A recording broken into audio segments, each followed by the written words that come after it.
Hi everybody, it's Jenna from Jenna Stitches. Today is Sunday, December 18th, so it is time for my weekly progress video. Before I get into that, I do want to let everybody know, since I have forgotten to tell everybody for the last 3 weeks or so, I created a Facebook group. So I will have the link for it down in my description box down below. I know some of you have already come and joined it, but if you weren't aware and you're on Facebook, definitely come check it out. I would love for everybody to come over and join, and we can then share our projects with each other instead of you guys just looking at mine all the time.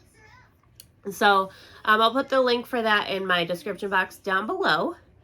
I honestly haven't gotten much crochet done this week. I think I kind of mentioned that on Friday. The beginning of the week I was just kind of not feeling it.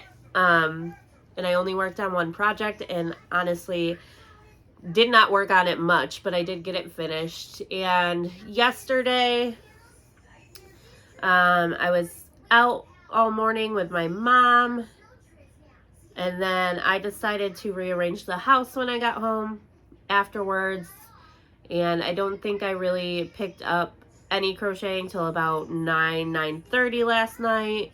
And then I haven't done any today. So I have very little stuff to show you, but I have been rearranging the house and moving stuff for the past couple days. So I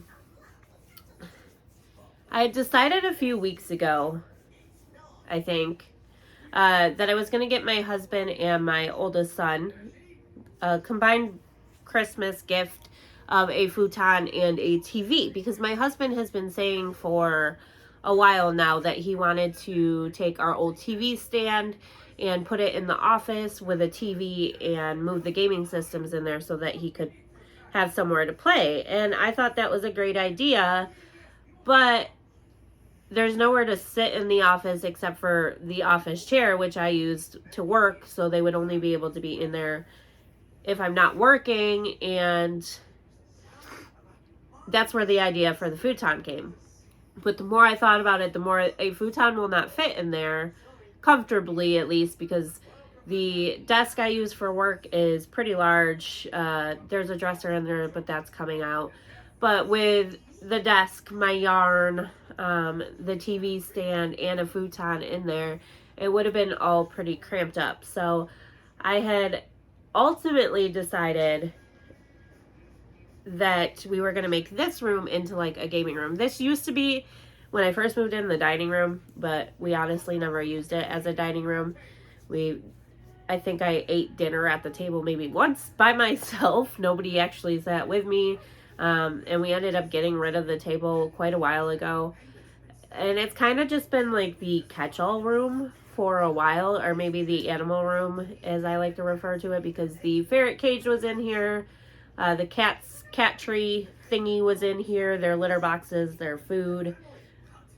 And then it's just kind of the place we put junk that was laying around. So I was like, well, we'll clean that out and we'll make that into the game room. Well, I then decided, for some reason, and I still don't really know why, but I like it, that I wanted to make this room my living room and put the game room in the living room. So that's what I've kind of been working on the last couple days. I spent most of yesterday in here cleaning this up. Like, these shelves behind me just had so much stuff on it, like papers that the kids brought home from school,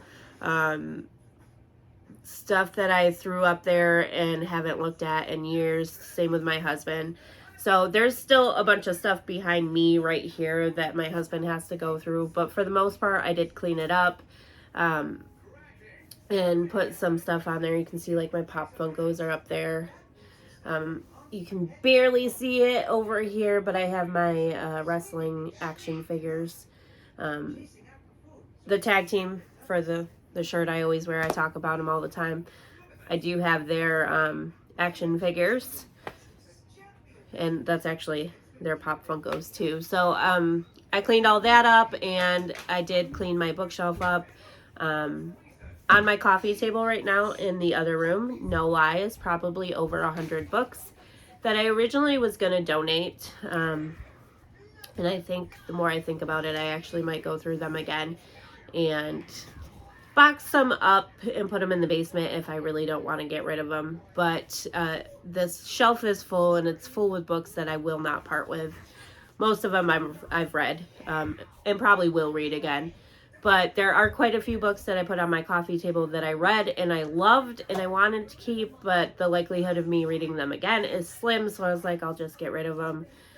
But my husband is a little bit more sentimental than me, and he's like, well, I got you a lot of those books for your birthday and Christmas. So I think I'll go through it again and box them up for the basement, and the rest can go over to the donation place. And that way when we get a bigger place, I can get another bookshelf and put them on. But it took me quite a while to do that. I am very, very picky about my bookshelves and how they look.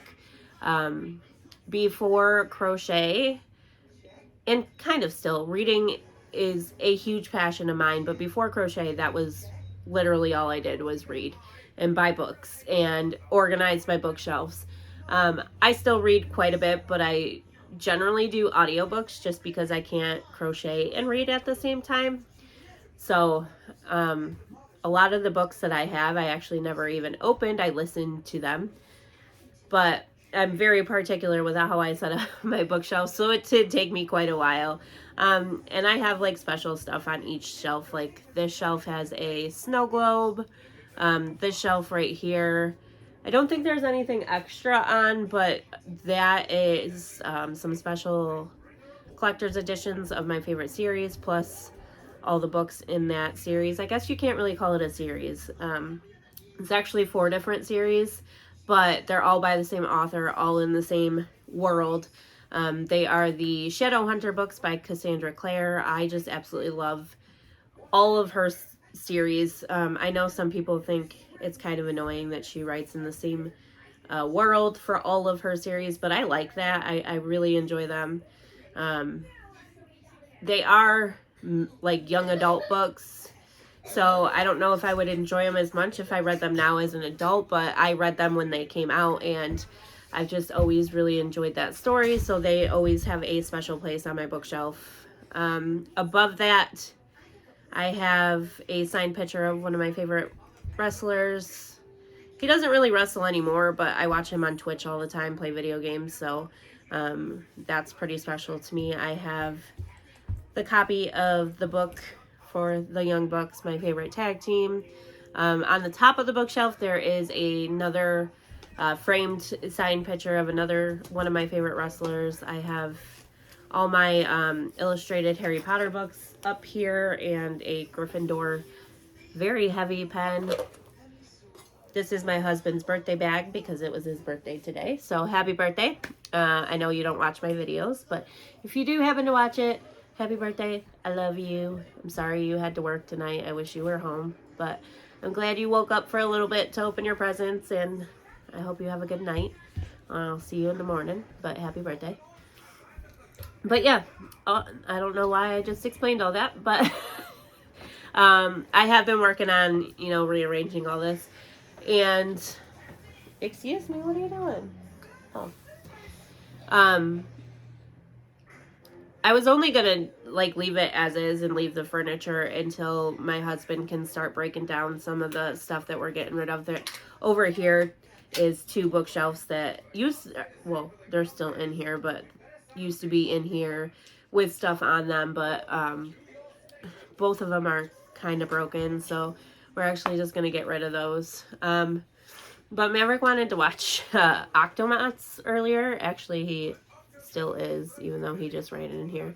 And I didn't want to watch it, and Bentley had my phone, and I didn't really want to watch anything on my laptop, so I decided to move the love seat in here and bring the new TV that I got for them in here for now, because they already knew about it, and hook it up so that I could watch YouTube. So that's what I've been doing today. And then I think I took a little bit of a nap after I did all that. So not much time to crochet, but that's okay. But I have worked on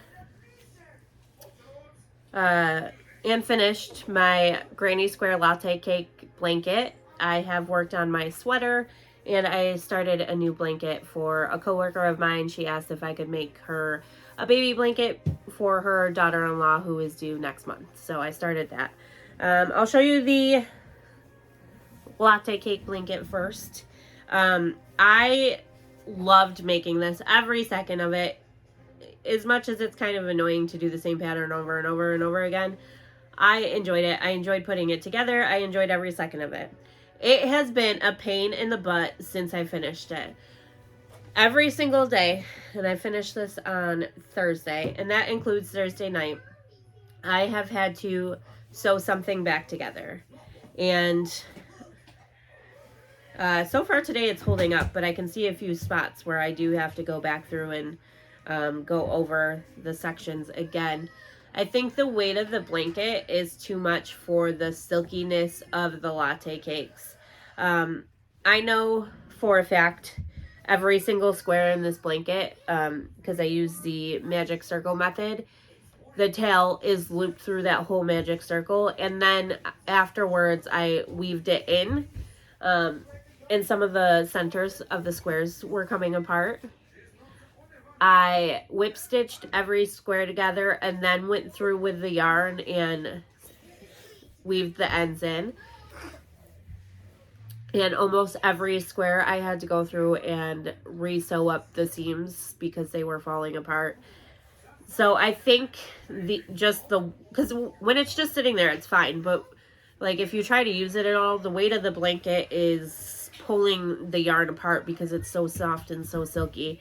But I think, I know there's a couple of spots I still haven't had any issues with, but would feel more comfortable going back through and overdoing them, doing them again.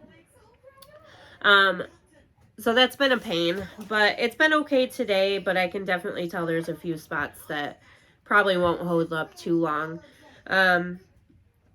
So there are quite a few ends hanging out right now. When I finished it on Thursday, I had all the ends sewn in.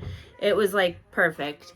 But since it keeps falling apart, I kind of just have been leaving the ends as I've been sewing it back together. But I will show you it as best as I can. So what I ended up doing, and I think I mentioned this previously, instead of doing the 111 squares that I was going to, because I was going to do 10 wide, 11 down.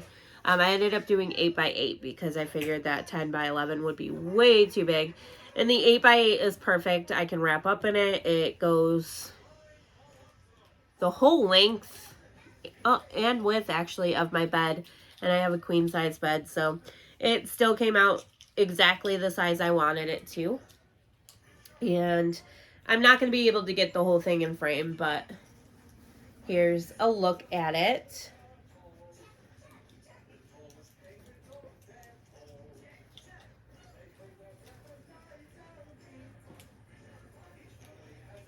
And one more time, there's the bottom. And just to kind of go across the top, there's that row. Second row, I can't really show it, but you get the gist. So I love it. I really do. It came out exactly how I imagined it would. I did end up doing one single crochet border around each square before I seamed them together, and then around the outside of the blanket I did a single crochet round. Pieces of the blanket touched my lip and it's tickly. One single crochet round, and then I did a double crochet. I mentioned Friday, I believe, that I still might do another round and do a single crochet to finish it off. And that is my plan, but I have used quite a lot of extra white to fix all the falling apart that's been happening. So I'm holding off on doing that until I know for a fact I have it secure and they're not gonna come apart. But I absolutely love it. I actually started putting it together before I was done with the squares. And I think I mentioned that before, but somehow, by the grace of God, it came out so no squares are sitting next to a square of the same color. Even with all the gray squares I had. There is no spot on this blanket where the same color is sitting next to one that looks similar. Some of the colors aren't coming out too good on camera, but that ended up turning out perfectly too. So it is perfect other than it falling apart. It is nice and soft and cuddly. It keeps getting fur in my mouth, but I do very much love it. And I did work on my sweater just a little bit. I ended up finishing the front panel, which I was almost done with. I think I only had like 5 more rows to go. And then I seamed up the shoulders because this is work from the bottom up, and you work in the round until the armpit area, and then you work 2 panels and sew them up at the shoulder area. So there is the back of it. Here is the front of it. It has just a slight little dip in the neck on the front side. And there it is. It is very cropped, which is okay.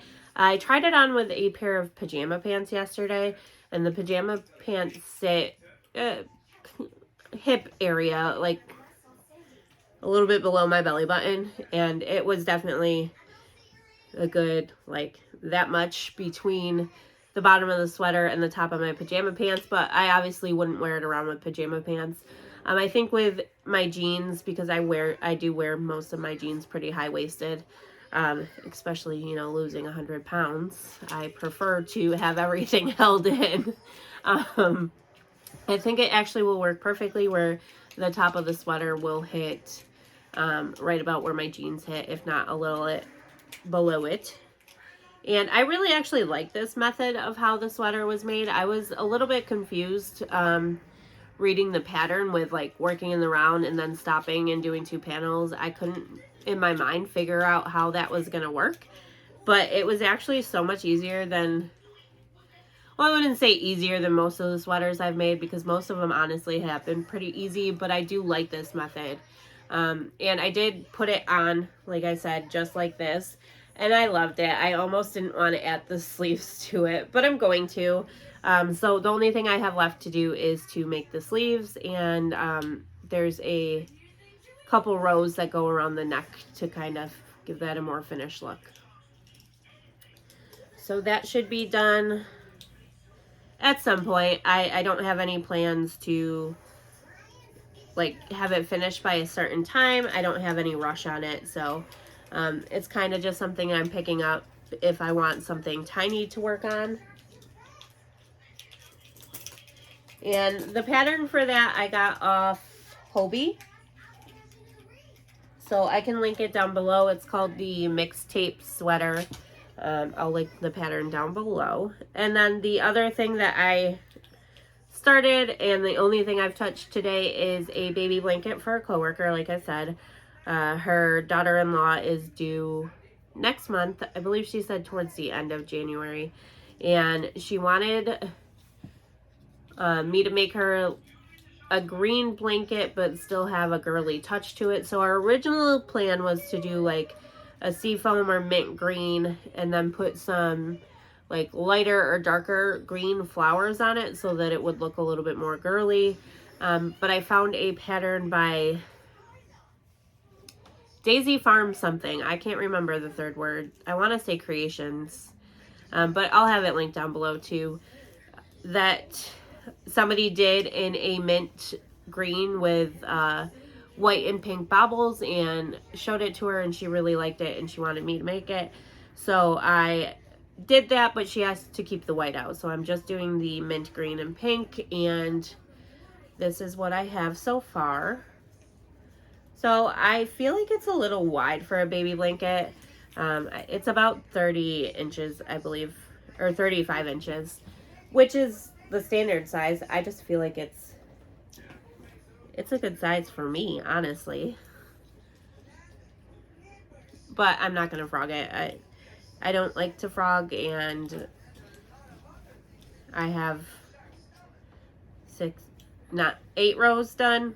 I'm not frogging it all, so even though it's a little wide, it would be fine. The baby can, you know, cuddle up in it. But it's going to be about 35 by 35, I think, will be the final product. I'm really liking it so far. I think it looks super, super cute. I can't wait to get more of the bobble rose on it. And I did not mention for the sweater, but the yarn I'm using for that is Premier Yarns Dottie. I don't know what the colorway is. I don't have it with me. Actually, I finished one whole ball with what's done so far, so I gotta go into my yarn room or office that has my yarn in it and pull out my second ball of the Dottie. But it is the Dottie yarn. The lattes are obviously latte cakes. Very many different colors. I think there's 12 different colorways in it.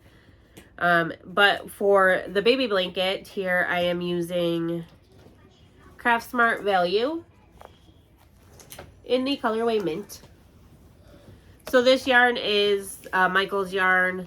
There's 354 yards per ball.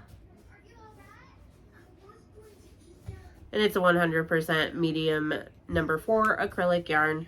And the reason why I went with Craft Smart, which is my first time working with it, and I actually really like it. I mean, it's a value acrylic yarn. It definitely doesn't feel any better than like Red Heart or anything, but I haven't had any issues working with it. It's not too terribly soft, but it's not too terribly rough either. And then the pink color is light pink.